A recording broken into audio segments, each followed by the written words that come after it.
Okay, so, hello my dear Pisces, hello mga my dear Pisces. This is going to be your first 15 days of March. This is from March 1 hanggang March 15, 2025. And of course mga my dear, this is a general reading. Reminder mga my dear na ang gagawin natin today ay general reading. So hindi po ito 100% na mag-resonate para sa ating lahat. So please mga my dear Pisces, lower your expectation pagdating po sa mga general reading for full force my dear yung ating reading today. Secrets. Okay? That is secret. Ang pagkakaintindi ko dyan ay secret. S-E-C-R. Secret. Sikreto. Okay? So, tingnan natin. That is sikreto. Okay? Tingnan natin, my dear Pisces. Related sa energy ng secret. Tingnan natin. You're keeping a secret? Meron ka ba tinatagong sikreto, my dear Pisces? Meron ka bang alam na mas pinili mo na lang siguro, my dear Pisces, na itago kung ano yung mga nalalaman mo? Tingnan natin, my dear. Or baka meron kang nalaman? You discover something? Tingnan natin, my dear. With S to. So, medyo marami-rami. Let me see, my dear Pisces. Overload. Okay. So, my dear Pisces, una sa lahat, it's given na napakarami mong gagawin sa first 15 days of March. Okay? Sa energy ng overload. Ang problema dito is, meron kang mga alam, my dear Pisces, na nakakaapekto sa'yo, my dear. Okay? Meron kang mga sikreto or basta connected sa energy ng secret, pero ang nakukuha ko kasi, my dear Pisces, is more on parang meron kang nalaman. Meron kang nalaman, and itong nalaman mo na to is something na bumabagabag sa'yo. Something na mabigat. Okay? Mabigat siya. Okay? Nagpapabigat sa'yo. And posible, my dear Pisces, na alam mo na dapat itong secret na to ay nilalabas sa mundo. Okay? Ang daming option, ang daming nangyayari, my dear, sa dalawang card na to. Ang daming nangyayari as in sobra. Posible ikaw mismo, you have secret, pero alam mo na dapat yung secret na yan ay it's more on parang it's preventing you from flying. Yun ang nakukuha ko, my dear. Parang hindi ka nagiging malaya ng dahil dyan. Ng dahil dito sa secret na to. Okay? Secrets. Tingnan natin. Additional cards tayo, my dear.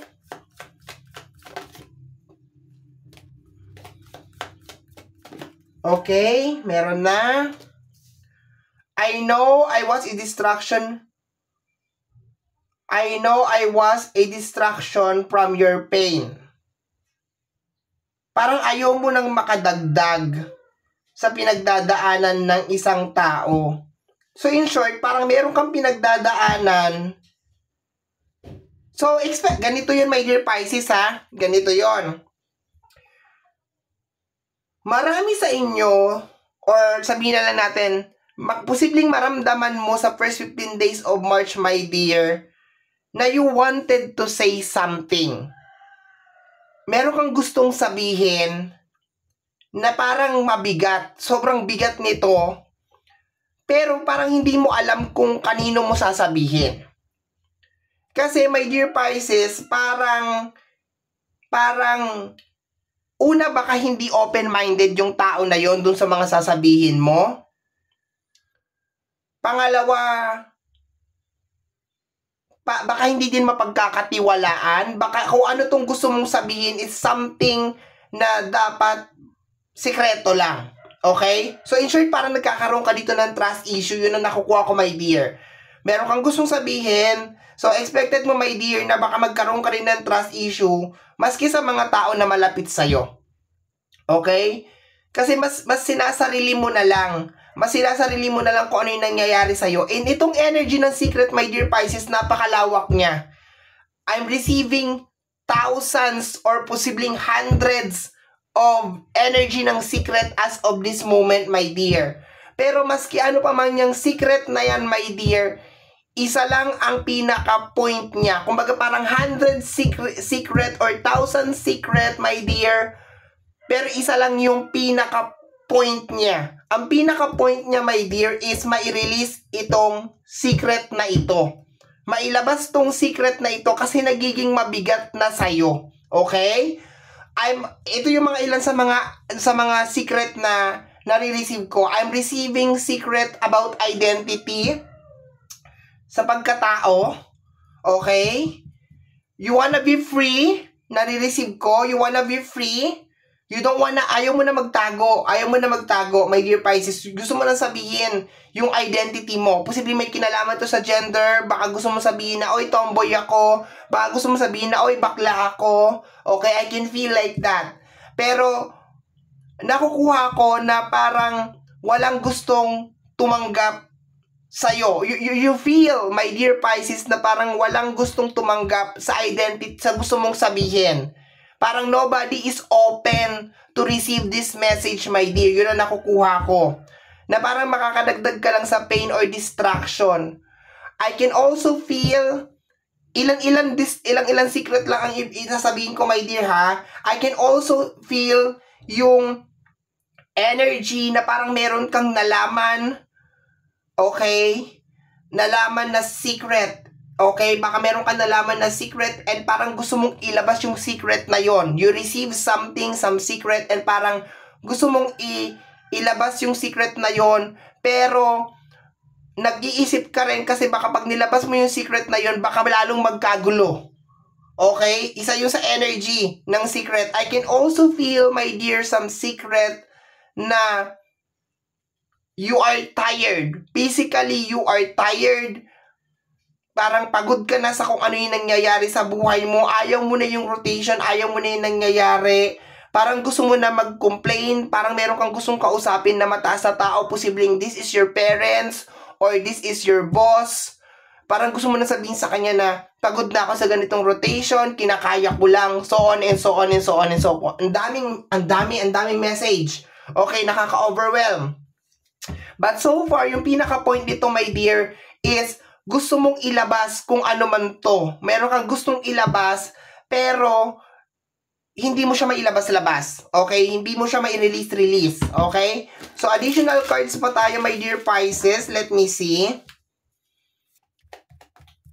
My dear Pisces,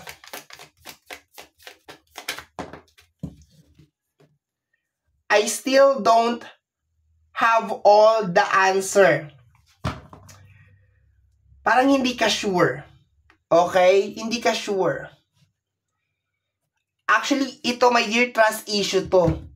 Okay? This is trust issue. You have a lot of trust issue, my dear, sa first 15 days of March. Wala kang pinagkakatiwalaan kahit na yung pinakamalapit sa'yo, even your brother, even your sister, your mother, your father, wala kang pinagkakatiwalaan. And baka ikaw din, you're confused. Okay? You need some help, my dear Pisces. Kasi maski ako, yung message na pumapasok is napakalalim. Ito na siguro yung pinakamalalim na reading mo, my dear Pisces, sa buong reading ko. Sa buong buhay ko, my dear Pisces. Kasi sobrang lalim. Ito yung totoong definition mo, Pisces. Ganito ka ka-secretive. Ganito ka ka-sekreto, my dear. Ito si Pisces. Ganito siya. Nakikita niyo si Pisces na parang okay lang, everything is okay, everything is fine. Pero deep inside, ito yung nangyayari sa kanya. Ito itong mismong reading na ito. Na meron siyang gustong sabihin. Meron kang gustong sabihin, my dear, Pero, hindi mo masabi-sabi, my dear, kasi baka you are confused. Baka mas iniintindi mo, my dear, yung kapakanan ng ibang tao. Okay? Eto ka, my dear Pisces, ikaw to. Okay? Sa tagal ko nagre-reading, my dear, ito yung pinakamabigat na reading na ginawa ko, my dear. Kasi ang gusto mo lang naman is you wanna be happy. Gusto mo lang i-release itong kung ano tong mabigat na object na ito. Pero hindi mo ma-release, hindi mo mabitaw-bitawan, my dear. Because hindi mo alam kung ano yung magiging effect nitong pag-release mo, itong pagbukas mo ng bibig mo, my dear Pisces, okay? I still don't have all the answer.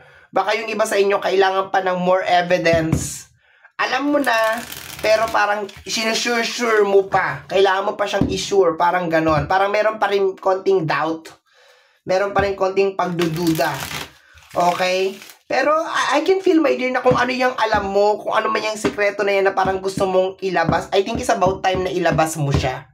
Yun ang nakukuha ko. Kasi mahirap, my dear, na ikaw yung mapinsala. 'Di ba? Kung may kinalaman man yan sa pagkatao mo, sa identity mo, or something, I always suggest na go. 'Di ba? Stop, tama na. Lalo na kung nasa tamang edad ka naman na, may trabaho ka na, kumikita ka na. Dapat hindi ka nabubuhay para i-please ang ibang tao. Dapat magpakatotoo ka. 'Di ba may kanta nga tayo diyan eh? Magpakatotoo, Pinoy ako, Pinoy tayo. 'Di ba yun yung lahat tayo'y mayroong pagkakaiba. Yun ang nakukuha ko na parang energy dito, my dear. But anyway, ang bigat ng reading na to. Nang dahil sa isang sekreto, hindi ka makalaya, my dear Pisces. You cannot spread your wings. Okay? It's given na marami sa inyo, my dear, ang nahihirapan sa paulit-ulit na sitwasyon ng buhay. Ang problema kasi is, I think wala lang talagang, alam mo yun, maraming tao sa paligid mo, pero hindi ka talaga makakita ng tao na as in like, sincere or totoong concern talaga sa iyo, my dear, sa kung ano yung mga bagay na gusto mong sabihin. Yes, meron mga tao na gustong makinig or willing na makinig, pero hindi mo talaga kasi, my dear, nakikita yung sincerity nung tao na yon, okay? And at the same time, sabi mo nga dito, baka makadagdag ka lang din sa kung ano yung pinagdadaanan ng tao na yon. So, mas iniintindi mo pa or mas sinasaalang-alang mo pa, my dear Pisces, kung parang nagdadahan-dahan ka. Yun ang nakukuha ko. Okay, so let's go tayo. Check ko lang yung oras, 13 minutes. Ayoko sana ng mahabang reading as much as possible, my dear Pisces, pero minsan kasi yung spread, lalo na pag maraming card na involved, nakaka-overwhelm talaga. Energy ng Sun card. My dear, panahon na para maging malaya ka. Yun ang nakukuha ko dito, my dear. Tama na i-cover up mo yung kasalanan ng ibang tao. Tama na parang intindihin mo kung ano yung nararamdaman ng ibang tao. Kasi hindi naman nila iniintindi kung ano yung nararamdaman mo eh. So just mag-voice out ka. Kung meron mga tao na parang binubuli ka or binibigay sa'yo yung maraming workload, dinahayaan ka lang na magtrabaho, it's about time, my dear, na mag-react ka. Okay? Yung, Pisces, gawin mo to. Pisces, gawin mo yan. Pisces, mag-react ka. Kumbaga, oy, pare-parehas tayo ditong trabahador. Wala ditong tagapagmana. Tagapagmana ka? Parang ganon. Kasi, I think, my dear, kaya ka nagkaganito is because sobra mong bait. And yes, totoo, ikaw, Pisces, ang isa sa mga zodiac sign na pinaka mabait, pero pinaka malalim. Okay? Hindi ko alam kung paano ko i-describe to. Mabait ka, pero malalim. Ibig sabihin, hindi talaga alam ng mga tao kung ano talagang nangyayari sa'yo deep inside. And I think ito yun. This is the exact reading na magdi-describe sa'yo, my dear Pisces, kung ano yung nangyayari sa loob mo bilang isang Pisces. Okay? Marami sa inyo, mga my dear, ang hindi talaga 100% na nagiging malaya because iniisip ninyo yung mga tao around you. And maganda yun. Maganda yun. Pero sometimes, kailangan din natin maging masaya, my dear Pisces. Kailangan din, parang, piliin din natin yung sarili natin, my dear. Excuse me. Inuubo pa rin po ako. Meron pa rin akong kaunting ubo. We have here the Three of Wands. It's about time to level up. Level up ng boundary. Level up ng boundary mo sa tao. Hanggang dyan ka lang. Tama na to, my dear Pisces. Tama na. Masyado ka ng, hindi man literal na damage.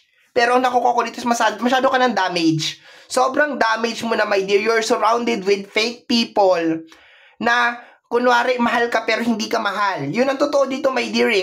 Alam mo siguro sa puso mo, my dear, na hindi ako mahal nito eh.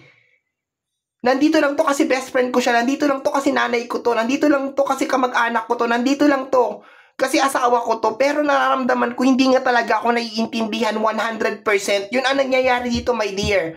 Maraming tao sa paligid mo, pero hindi nila nire-respeto or hindi ka talaga nila kilala. Hindi ka nila kilala 100%. Hindi, kasi my dear, kung mahal ka ng isang tao, isang tingin niya pa lang sa'yo, Pisces, okay ka lang. May mali sa'yo eh. Kailan ba yung pinaka-last, my dear, na may nagtanong sa'yo, my dear Pisces, kung okay ka lang? When is the last time? Lahat nagtatanong sa'yo, my dear, okay ka lang, once na binuksan mo na yung bibig mo. At yung tanong na okay na yun, sometimes hindi pa yun sincere. It is just a normal response kasi meron kang sinasabi, my dear Pisces. Nagkikwento ka or something, nag-share ka, and then ang response, okay ka lang. Are you okay, Pisces? Of course, normal response yun. Pero yung kusa na tanong na are you okay, Pisces, wala. Walang ganon. High blood na naman ako. We have here the Queen of Swords. Hindi ka makaalis-alis sa isang sitwasyon. Kasi posibleng naghihintay ka ng confirmation. For some of you, baka naghihintay kayo ng confirmation. Niloloko niya ba ako? Sinasaktan niya ba ako? Pera lang ba ang gusto niya sa akin? Nag-cheat ba siya sa akin? Mahal niya ba talaga ako? And ako na mismo nagsasabi sa iyo, my dear, lahat ng kutob mo, totoo.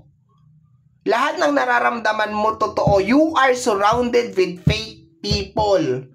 My dear Pisces, ang totoo lang dito, ikaw. Okay? Ikaw lang dito ang totoo. Hindi ka lang makapag-express eh. Hindi mo lang masabi. Okay? Kasi dadaing ka, dadaing din siya. May sasabihin ka, may sasabihin din siya. Diba? Nakuha mo ibig kong sabihin, walang katapusan na katoksika na nangyayari. Eh, ang gusto mo lang naman, crying shoulder. Gusto mo lang naman ng taong makikinig sa'yo. Okay, let's go tayo. For some of you, hindi kayo makaalis-alis sa isang sitwasyon kasi naghihintay kayo ng approval galing sa isang tao. Totoo ba niloloko niya ako? Totoo ba mahal niya ako? The Ace of Cups, emotional freedom. Okay? Kailangan mo nang makalaya, my dear. You will be receiving a lot of message, my dear Pisces, ngayong first 15 days of March tungkol sa pagiging malaya. Literal na pagiging malaya, emotionally. Hindi ka pagmamayari ng kahit sino. Okay? Masyado kang kontrolado ng mga tao sa paligid mo, my dear Pisces. We have here the Knight of Pentacles, lalo na sa usapin ng pinansyal. May mga tao, my dear, na dumidikit lang sa'yo ng dahil lang sa pera. At alam mo yan for the longest period of time. Alam mo yan. Kaso dahil nga, okay lang, sige, ganito, ganyan, ganon. It's a part of the secret, my dear. It's a part of the secret na alam mo na matagal na meron mga tao na minamahal ka lang because of the benefits. The Seven of Swords. The backstabbing energy. Tama? May mga tao na dumidikit lang sa'yo dahil meron lang silang kailangan sa'yo. Pero once again, kailan ba yung pinakahuli? When is the first and when is the last na tinanong kanila, Pisces, okay ka lang ba? Are you okay? Wala. Ang tagal na, ilang taon na to, my dear Pisces. I think isa yun sa pinakamabigat na, sabi ko nga sa'yo, my dear, malalim ka na zodiac sign. Kasi ikaw yung zodiac sign na nakikita na ng dalawang mga mata mo, alam mo na, pero pinipili mo pa rin magbulag-bulagan. Alam mo na, my dear Pisces, na yes, eto lang yung purpose nitong tao na to kung bakit siya nandito sa buhay ko. Pero, sige, pinagpapatuloy mo. Kaya ang nangyayari pag nagkakaroon ng breakup, nagkakaroon ng hiwalayan, nagkakaroon ng away or something, ang merong number one na impact na sa'yo. Salong-salong mo lahat. Kasi for the longest period of time, alam mo na yung totoong kulay ng tao na to, pero you are still giving a benefit of the doubt na hindi totoo yung mga nakikita mo. You have here the 7 of Swords, the backstabbing energy. Posibleng Leo, fire sign. Energy ng success.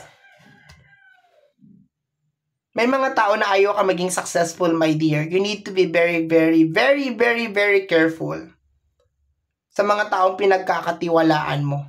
Normal lang itong nararamdaman mo na saksakan ng dami ng trust issue. Hindi mo na ma-handle, my dear Pisces. You cannot handle it anymore. Pasensya na, my dear, umabot tayo ng 20 minutes. Close na natin to. But so far, you have a lot of success na parating sa'yo, my dear Pisces. Piliin mo lang mag-sun card. Piliin mo lang maging positive. If you have any question, my dear, sun card is yes na card. Magiging successful ba ako? Yayaman ba ako? Yes. Niloloko niya ba ako? Yes. Yes, yes, yes, yes, yes. Basta yes yan. Sibling energy ng fire sign, Aries, Leo, and Sagittarius. Energy ng death card. Pak!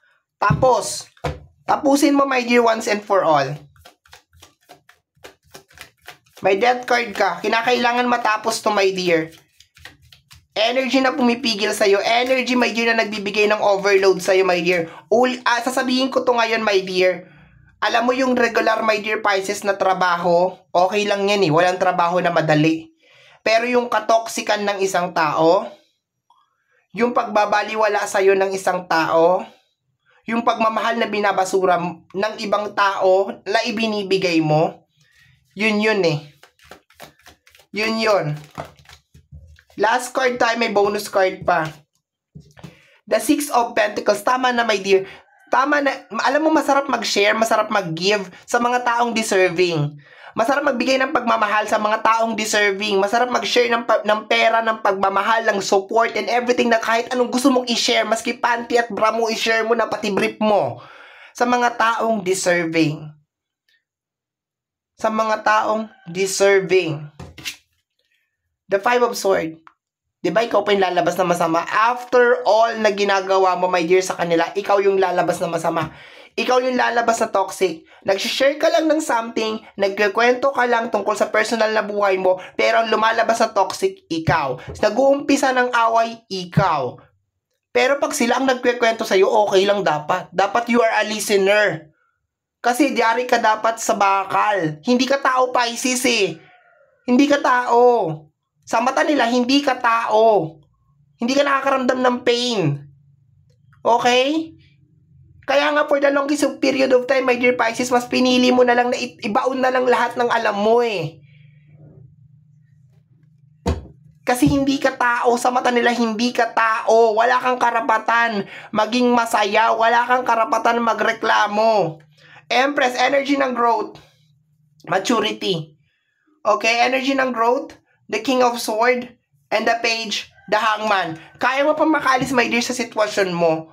Kailangan, tingnan mo lang talaga, my dear, yung mga tao na totoo sa'yo. Yung totoo. Yung hindi mo nabili. Yung hindi mo nabili ng pera. Yung hindi ka pinapakinabangan. Yung totoo, my dear Pisces. Yung maski meron ka or maski wala ka, mahal ka. Okay?